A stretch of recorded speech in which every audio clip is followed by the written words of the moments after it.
Ahojte priatelia a poslucháči. Vítam vás v ďalšej časti Slovak Chrome Club podcastu a v dnešnej časti prijala pozvanie psychologička Hanka Bednažíková. Ahoj Hanka. Ahoj Janik. Ahojte všetci, dobrý deň.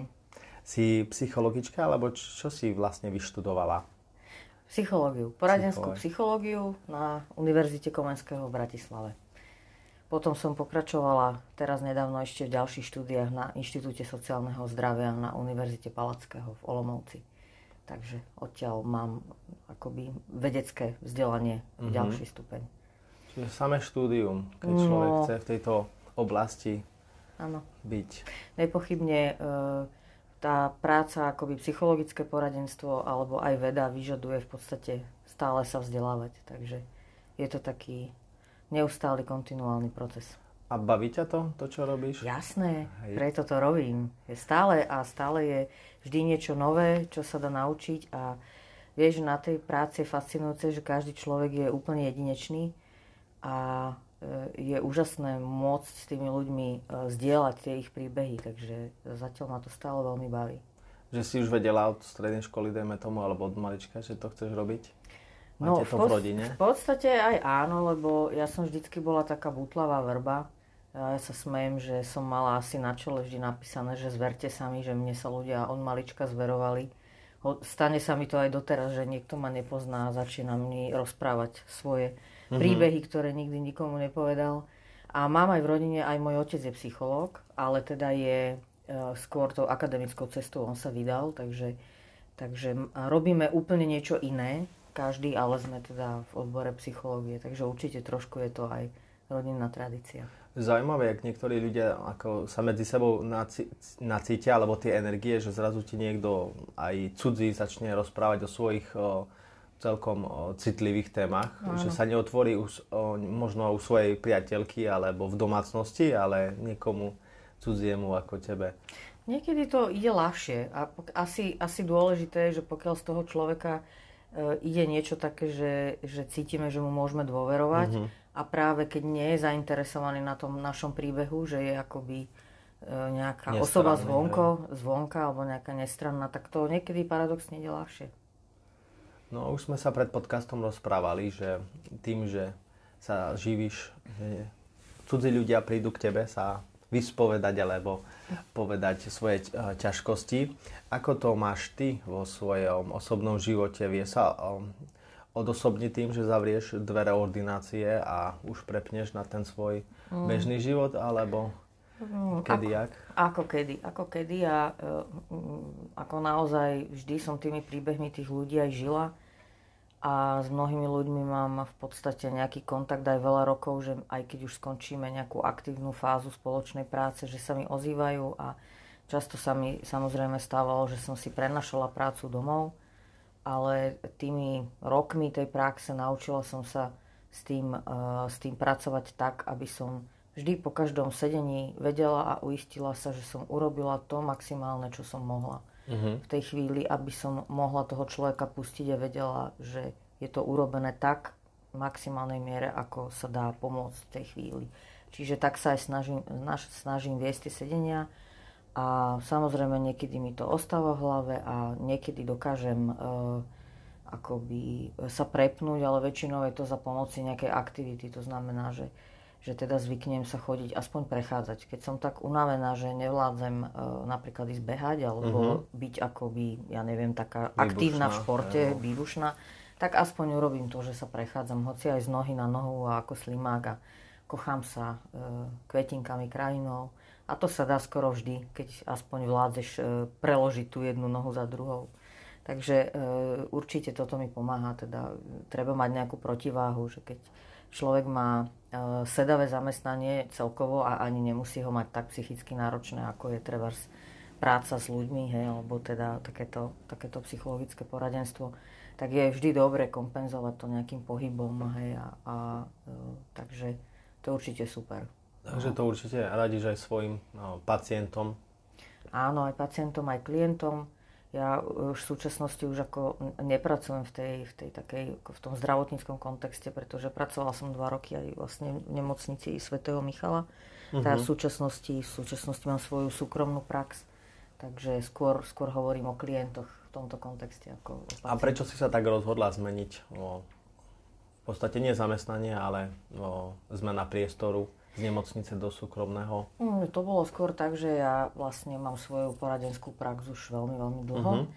A keď bola to možnosť vlastne v nemocnici svätého Michala rozvinúť takú vzájomnú spoluprácu, kde vlastne spolupracovali odborníci z viacerých oblastí a kde som sa aj ja mohla zapojiť v rámci takého ako biopsychosociálneho modelu práce s pacientom, tak vlastne som pristúpila aj vlastne do tejto práce. Takže tá poradenská prax, ktorú mám, tá je už roky a toto bol skôr taký ako pokus začleniť pravidelnú psychologickú starostlivosť do starostlivosti o IBD pacientov. Super.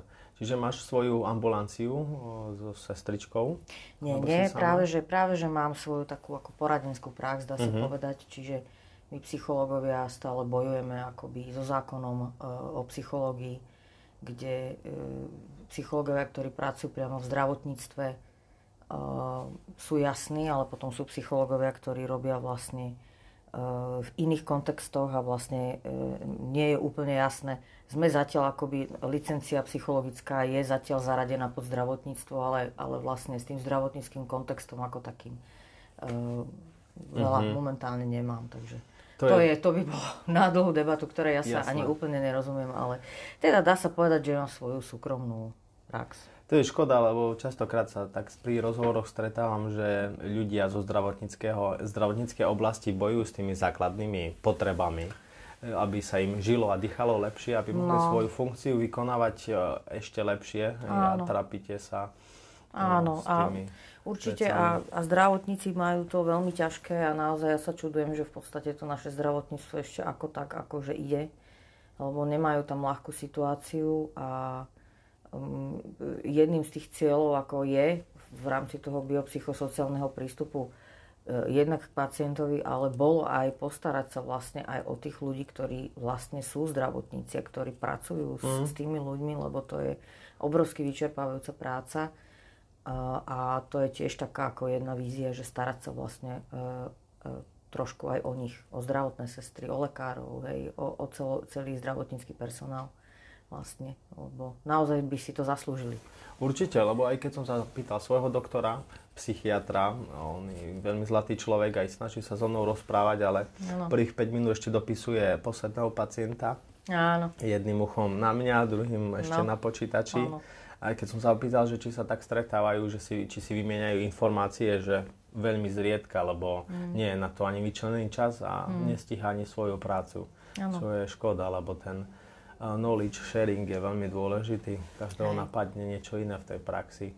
Ja si myslím, že ako väčšina z nás tým, že sa stále vzdeláva, tak tam máme šancu sa stretnúť akoby kolegovia medzi sebou alebo kolegyne medzi sebou.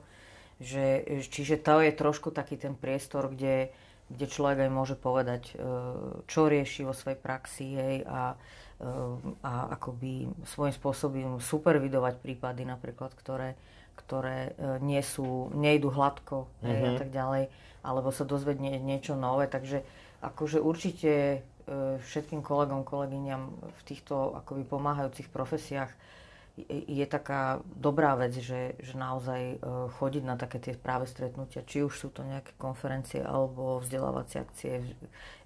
My v tej oblasti psychológie máme často, že príde nejaká nová metodika v práci a tak ideme sa školiť. Ja som teraz bola napríklad na takom dlhodobejšom výcviku práce vlastne EMDR, čo je vlastne práca, spracovanie emócií, traumatických zážitkov pomocou bilaterálnej stimulácie. A tam teda máme možnosť sa potom aj kolegyne, kolegovia stretnúť, porozprávať a to je určite veľmi dobré. No určite, lebo vtedy ťa aj napadne možno niečo, nad čím sa dlho zamýšľaš, ale nenapadne ťa to v takom kontexte, ako ťa to práve osvietilo na tom mieste. Takisto aj ja, keď chodím na tie edukačné stretnutia v Kronklube, máme prednášky a myslím si, že po tých rokoch už viem všetko. A naraz tam sedím a zistím, že takto som sa nad tým nezamýšľal. Že aj to môže byť riešenie. Hej, to je super a ako mne sa strašne páči, čo robíte v Kronklube aj že sa dejú tieto edukačné stretnutia, aj naozaj ste to poňali takým sviežým spôsobom a veľmi to oceňujem, že ste takýto aktívni a robíte veľmi dobré podujatia, takže myslím si, že to je super, určite. A veľmi sa teším a určite aj ostatní, že konečne aj tá psychologická zložka prišla do Kronklubu alebo do tohto ochorenia, pretože je to psychosomatické ochorenie, čiže aj tá psychológia, tie emócie majú nejakú časť na našom ochorení, čiže... Ono tak ako tie klasické psychosomatické ochorenia sa často v tom úzkom kontexte považujú tie, ktoré sú akoby, kde je jasné, že príčinou je nejaká tá ako psychická záležitosť. U IBD, ako vieme, vlastne nikto nevie úplne presne, ako vzniká. A ten stres sa považuje skôr za taký jeden ako z vonkajších faktorov, ktorý môže prispieť, ale samozrejme tam sú dôležité iné faktory. Určite. O tých, ktorých niečo vieme a o niektorých ešte ani nevieme.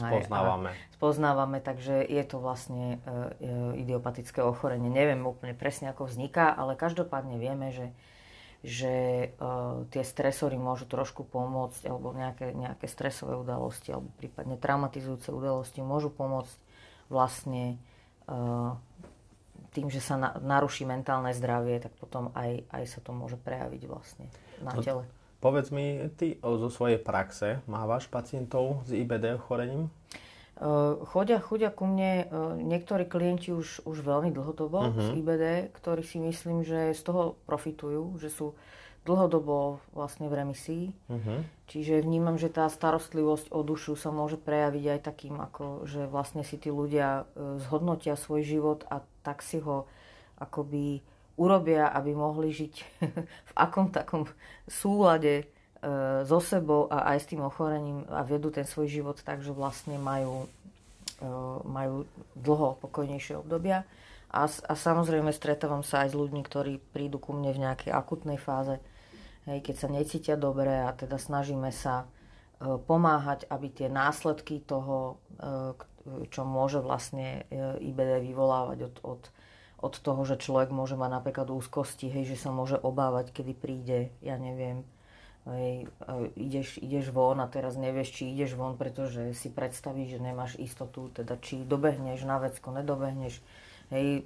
Často to vedie potom ľudí k tomu, že sa izolujú, nikam nechodia, lebo radšej si vyberú tú možnosť, že teda... čiže a to potom vedie k tomu, že je ťažké dodržiavať akoby taký ten aktívny životný štýl aj pri tom ochorení a to potom môže mať tie dôsledky. Ale robili sme aj výskum vlastne stresorov u IBD pacientov. Robili sme to na takej veľkej vzorke v Českej republike, vlastne na tej Univerzite Palackého, v spolupráci s teraz českými a moravskými hlavne IBD centrami. A našli sme tam u pacientov z IBD výrazne viac vyskytujúcich sa stresorov, ktoré teda... Takže je to možno... a predčasné by bolo určite robiť z toho nejaké veľké závery, ale teda evidujeme to a samozrejme vždy sa na to pýtam, ľudí. Teraz sa zamýšľam, stres a strach sú veľmi podobné, alebo v podstate sú negatívne.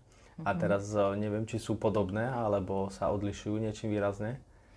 Stres je v podstate vo všeobecnosti reakcia na podnet, akýkoľvek. A v tom stres môže byť aj dobrý. V podstate je to akoby reakcia organizmu, ktorá je taká aktivizujúca. Aj keď sa veľmi tešíš, tak v podstate si v podstate je to eustres. Sa to povie, že to je akože dobrý, pekný stres, alebo dobrý stres. Čiže aj to vlastne nastáva určitá fyziologická zmena v organizme. Kdežto strach je emócia, ktorá je zakotvená tiež vo fyziológii. Sú určité okruhy, vlastne prepojené akoby nervový systém s telom, kedy sa spúšťa vlastne ten akoby okruh toho strachu a teda je to aj emócia, ktorú cítime akoby nejakým spôsobom. Všetci vieme, kedy cítime strach. Nemusíme si to vysvetľovať. Vieme, že ten pocit je a on aj sídli niekde v tele, vieme ho nejako aj lokalizovať často.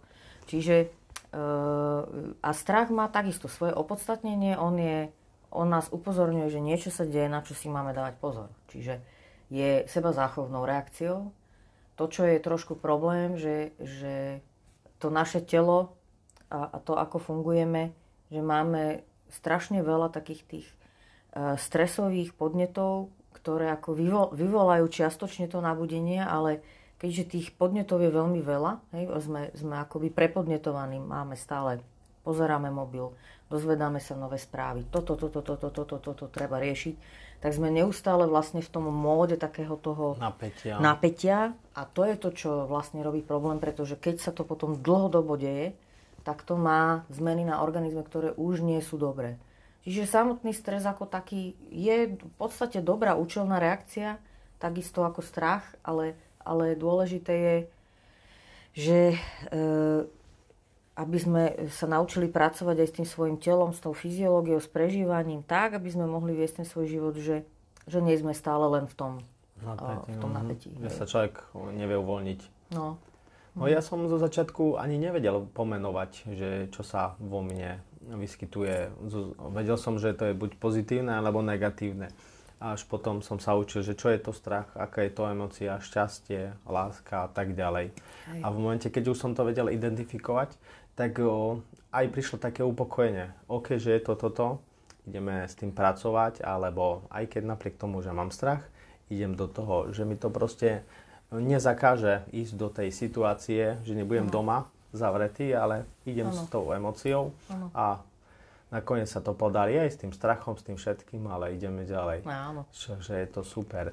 No a vedela by si tak rozlišiť, alebo aký máme pacienti z IBD ochorení, sme nejak špecifickí od ostatných z tvojho pozorovania? Ja by som povedala, že ako keď som objavila, vlastne keď som začala spolupracovať vlastne so Zuzkou Zelinkovou, s Barborkou Kadlečkovou, a vlastne spoznala som ten svet tých IBD pacientov, tak v prvom rade musím povedať, že mi tá komunita tých ľudí ako veľmi sympatická, že akože pociťujem takú ako, že mi záleží na tom, že aby sa tí ľudia mali dobre. A čo je taká tá špecifickosť? Ťažko povedať. Ja by som trošku, niekedy sa zamýšľam nad tým, že vlastne ten náš svet, ako je, hej, taký ten akoby v úvodzovkách civilizovaný, že my sme tak ako precivilizovaní a snažíme sa stále byť taký ako čo najperfektnejší. Hej? A tá túžba po takom tom perfekcionizme a akoby naplniť 100% očakávania druhých a tým akože mať ten najlepší výkon, hej? Že môže sa práve prejavovať takýmto spôsobom. Čiže veľa s tými ľuďmi, ktorí ku mne chodia, pracujem práve s tým perfekcionizmom. Že nie je možné byť stále perfektný a že je dôležité to niekedy pustiť. Tak ako aj nám tá choroba veľmi, veľmi pekne ukazuje, hej, svojimi symptómami, že je to proste takto. Ale ako netrúfla by som si povedať nejaké akože, že by existovalo niečo ako nejaké osobnostné črty alebo niečo, čo by odlišovalo tú skupinu výrazne. To si myslím, že by bolo také, že ako poznávam tých ľudí, stále platí, že aj každý sme úplne špeciálny. Ako vieš daného pacienta odpozorovať, či sa zlepšil, keďže si s ním len v tej svojej ordinácii a nie si s ním v tej praxi, ako aplikuje tie poznatky? Tak áno, tak vieš, ja pracujem vlastne so subjektívnym svetom toho človeka, čiže objektívne, máme určité ukazovatele, napríklad máme dotazník depresie alebo úzkosti, ktoré môžeš zadať na začiatku sedenia, na konci a zistíš treba, že ten človek má to skóre oveľa lepšie. Ale hlavné to, ako zistíš, že to funguje, že ten človek ako referuje o tom, ako sa má, hej, a referuje o tom vlastne, že čo sa v jeho živote zmenilo. A práve tam, čo je ako dôležité, lebo prvý krok je, možno aj ty si to tak pekne povedal, že som sa naučil rozoznávať, že aké sú tie emócie a že som sa naučil ich prijímať v sebe, že sú v poriadku. Čiže väčšinou tie prvé kroky tých sedení sú vedené tým, že teda vlastne, že sa naučíme reflektovať, čo sa v nás deje, hej, a naučíme sa to prijímať alebo oceňovať. A to je veľmi dôležité. A potom postupne zavádzame aj určité kroky do reality. Lebo ja osobne teda verím, že má zmysel nielen to rozoberať na tom sedení, ale akoby konať nejakú akciu. A ten človek väčšinou, keď už je na to pripravený a dostane tú podporu na tých sedeniach, tak je schopný alebo schopná tie zmeny v živote zaviesť, ktoré môžu byť úplne drobné. Môže to byť nejaký drobný malý rituál, kedy sa postará o seba každý večer. Môže to byť, ja neviem, že zmení trošku postoj k nejakej veci, ale môže to byť veľmi zásadné. A tie drobné zmeny sa začínajú diať a začínajú sa nabalovať. A teda v podstate overujem si to tým, že spolu pracujeme a že teda ten človek referuje, ako sa mu darí alebo ako sa jej darí. Takže v tej ako individuálnej práci. Samozrejme vo vedeckom svete máme veľa výskumov, ktoré sa venujú účinkom psychoterapie alebo nejakého vôbec akéhokoľvek psychologického poradenstva, nejakého zásahu psychologického, porovnávajú to treba s jogou alebo s bráním antidepresíva, s niečím. Priznám sa, že to je tak široké pole, že ani zďaleka by som si netrúfla povedať, že tie účinky psychoterapie a akým spôsobom sa skúmajú, že to mám ako všetko preštudované. Ale teda aj vo vedeckom svete sa robia veľké štúdie na toto a postupne sa aj skvalitňujú, pretože problém bol zo začiatku teda tej metodológie. Takže ako sú aj ľudia, ktorí sa pokúšajú o nejaké také akoby objektívne meranie tých účinkov nejakej takejto práce. Tak už aj, ako si hovorila, že jednak to človek vie pomenovať, že čo sa v ňom deje a že o tom začne rozprávať. Lebo keď som so svojimi známymi bolo na kolektívnej, ako sa to povie, kde sa viacerí stretnú pacienti a jeden to vedie. Akoby nejaká skupinová terapia alebo nejaké stretnutie? Pre závislých, či už drogovo, alkoholovo a tak rôzne. A tí noví, keď ich bolo dané slovo, tak jednou holou vetou povedali, ja nemám nič, necítim nič, ja som v pohode. A potom som sa tam zastavilo mesiac a toho človeka sa nedalo prerušiť. Rozprával o emóciách a čo sa mu deje. Hej. A bolo to fakt silné, že tam som videl ten posun, kde sa ten človek posunul. Ale musí chcieť sám. Tak, ten presne. pacient. Presne, ako aj vždy hovorím, že ja sa môžem aj postaviť na hlavu, ale pokiaľ ten človek nechce, tak to nemá zmysel. Ale tak našťastie ja pracujem vlastne v tom kontexte, že chodia ku mne ľudia, ktorí to chcú, alebo minimálne nejakou svojou časťou svojho ja chcú na sebe pracovať a môžu tam byť aj také protisily, ktorým sa nechce a to je tiež v poriadku, ale minimálne teda vyjadruje nejaký záujem o to, že na sebe pracovať chce a väčšinou to je samozrejme, to je taká potom pekná práca s takými ako motivovanými ľuďmi. No, je dôležité, že ten človek príde do tej ordinácie na tú terapiu, ale hlavný boj začína, keď odíde a je doma sám a vtedy musí zapojiť tie nové veci, čo sa naučil spolu s tebou. Kde by sme ťa mali nájsť? Tí, ktorí majú o teba záujem, kde pôsobíš? Pôsobím v Bratislave.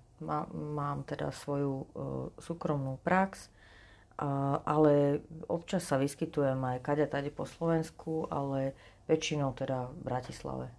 No. V Bratislave. Čiže kto ťa chce kontaktovať, tak najlepšie telefonicky, alebo máš e-mail?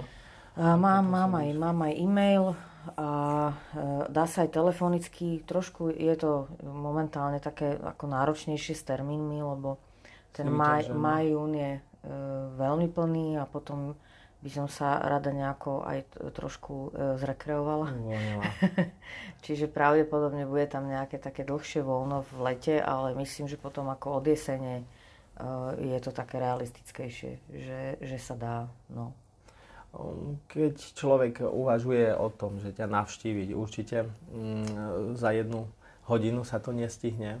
Koľko je tak väčšinou potrebných aby sa dopracovali k nejakým výsledkom. Lebo ľudia sú takí, že potrebujú vedieť číslo. Aj keď sme sa rozprávali prednedávnom o probiotikách, treba minimálne tie 3 mesiace, kým príde nejaký výsledok. Áno. Že po 3 hodinách ani 3 dňoch to nepríde. A ako je to u teba tak odhadom? Ja viem, že každý je individuálny, že niekomu to trvá kratšie, niekomu rýchlejšie, dlhšie. Ešte tam veľmi záleží, že ako si stanovíme cieľ. Vždy na tom prvom sedení, keď sa stretneme, jednak vôbec zisťujeme, že či tomu človeku to tak akože, ako sedím ako človek, hej, lebo to je tiež veľmi dôležité. A stalo sa mi, že som mala človeka, ktorý potreboval sa niečo opýtať, uistiť, trebárs na jednom sedení, stačilo mu to. Hej, to sa tiež kľudne môže stať v rámci takého psychologického poradenstva. Ale sú ľudia, ktorí chodia aj dlhodobo, pretože trebárs majú nejaké také ťažšie témy, že postupne ako odkrývajú tie vrstvy vlastne tie emócií a pracujú s tým, tak trebárs zistia, dostanú sa, ja neviem, si uvedomia, že trebárs potrebujú popracovať aj na takých ako ťažších, hlbších témach. A samozrejme závisí na teda závažnosti tých problémov, takže to je veľmi rôzne, čiže niekedy to môže byť aj viac rokov u niektorých ľudí, ale ja by som povedala, že taký dobrý základ, pokiaľ je to len nastavenie takých určitých nejakých vecí a zmien v živote, že to je aspoň ten pol rok. No. Tak aspoň, vážení posluchači, viete, na čo sa pripraviť. Áno. Hanka, ja ti ďakujem za pozvanie, že si prijala pozvanie na podcast. A želám ti veľa pohody do práce a energie. Ďakujem. Aj tebe, Janík, robíte dobrú prácu v Kron klube, veľmi sa teším a samozrejme všetkým poslucháčom, všetkých vás pozdravujem a želám takisto všetko najlepšie, hlavne zdravíčko, dobrú dlhú remisiu a čo najlepšie všetko okolo vás, čo si želáte, aby sa plnilo, aby sa dialo. Ďakujeme. Majte sa.